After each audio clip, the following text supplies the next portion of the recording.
Hello everyone and welcome back to another book review. Today I am going to be reviewing Driving the Scenic Route, Barns of Michigan, and this is by Robert Aldrich. So this book I was inspired to take out of the library having read two other books which are kind of similar, which is this back road off the beaten path photography. They are Indiana Barns and Back Roads of the Midwest. Both will be linked at the end of this video. So having been inspired to do this off the beaten path Midwest photography, I found this book, which was quite a random find in the library, but I decided to check it out and give it a read. So I'm going to discuss some thoughts, feelings, and background to this book before we dive in, and then I'm going to show you some of my favorite photography from this book, and you can decide if this is a book that you want to pick up.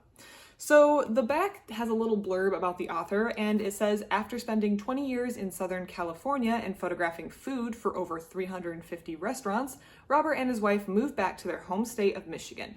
So first of all, that's a very fascinating job. I want to know how you get a job photography, taking photographs of food, that's what I'm trying to say, for restaurants in California. That seems like a very, very fascinating job. And now it sounds like he's come back to Michigan and he is spending time reconnecting with the state that he lived in. So that's the background, and he seems to have either narrowed in on barns or he's just taken all his barn photography from his larger collection of photography and put it together in this book, which had a slight self-publication feel to it, but not in a bad way, just like someone who's passionate about the subject putting together a book of his photography. And I think it's really cool that we're in the day and age where you can self-publish in that manner and share your passion with the world so people like me can read it. So I really did appreciate hearing about the author and his journey, I guess, to photographing things in Michigan and how he wound up back here after doing 20 years in California photographing food.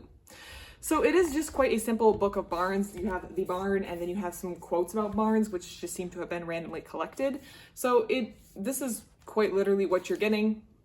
No other text. It's quite a simple book, and it's easily pulled together. It's under 100 pages and each page features a barn. So we do have a good number of barns to get through. Sometimes you notice it's one barn from different locations. It's primarily color photography despite the cover being black and white. So that's just something to know if you have a preference between the two. And I did like the Backroads feel. It did live up to my expectation of the Backroads of the Midwest and the Indiana Barns, where we're kind of off the beaten trail, off the beaten path, and yeah, exploring regions that not everyone's going to drive down. So not staying on the main highways, but getting off and exploring the beauty that's on these back roads.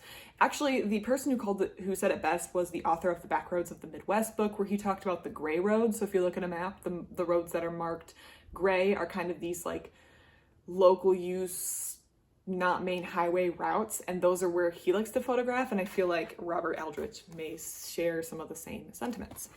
The one minor thing that I wish the author had done was include the location. So when we have the barn, we have a random quote to go with the barn. There's nothing that seems to show the location. I guess I haven't checked. Yeah, there's nothing in the back either. There's nothing on like a back page that shows where these barns are located. And I do understand that maybe for privacy reasons, the author didn't want to include the exact address of these barns. Maybe he had a special arrangement with the person who had the barn. Maybe he just doesn't want to share it. That's understandable and fine. But I feel like at least including maybe the county you're photographing in would be relevant. A county is a large enough body of land to where you're not narrowing quite in. But when it's just somewhere in Michigan, I feel like having the location would be nice because Michigan does have quite a bit of land. So I think, yeah, having the location, even just at the county level, would have been very, very appreciative. Or even if you didn't even want to put the county at the general level, the thumb region, northeast, southwest, something general so we can see where that barn's coming from, it would be very, very helpful, and I would have appreciated it. But other than that, everything else loved about this book and found it enjoyable. So now I'm going to share some of my favorites.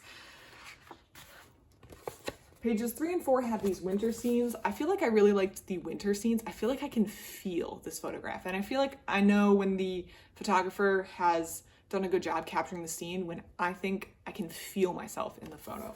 These two winter scenes captured it very well. I found myself again drawn to winter scenes in this book. Next is on page 9. I feel like this is again a classic Midwest scene. Like I'm sure I've never seen this barn before with my two eyes, but I feel like I've seen the barn before. So very classic Midwest scene. Page 24. Again, I found myself partial to these winter scenes. I feel like he does a really good job capturing the winter scenes. Really like that. And I do think, I don't know if he was naturally drawn to it, or I wonder if he would say anything about him doing a good job capturing these barns in winter versus spending a bunch of time in Southern California where winter scenes like this are not really a thing. I don't know. Maybe he hates winter.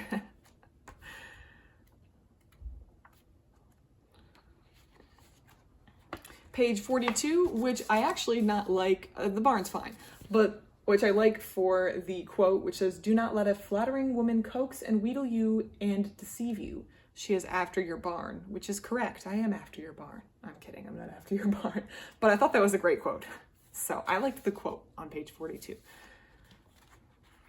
And finally, page 54, which is really a showing of what's happening to a lot of barns in Michigan. We have this greenery takeover. The greenery is kind of starting to eat away. This barn looks like it may still nominally be in use, or has been in use recently, but we can see the greenery start to creep up and it's totally taken over this. We see it on these wires here. And this is what a lot of barns are starting to look like in Michigan, as fewer of them are in use, or these older wooden barns are falling out of use because on the property they have been replaced with a more modern industrial sheet metal barn. So this kind of just shows not necessarily the future of all wooden barns, but how a lot of wooden barns in the Midwest are starting to look. So overall, I really like this book. I appreciate Robert Aldrich sharing his passion for photographing barns, and I hope he continues to do it. I would be interested in seeing if he's put out anything else from his photography since moving back to Michigan. And I hope that if this seems interesting to you, either one, check out my video on Indiana barns, because that's in a similar vein, and two, get a copy of this book, support Robert Aldrich, and check out Driving the Scenic Route, Barns of Michigan, because I really like this and I hope you will as well. As always, leave your thoughts and comments in the comment section down below. I love to receive them. Otherwise, thank you so much for watching, and I hope you have a great rest of your day.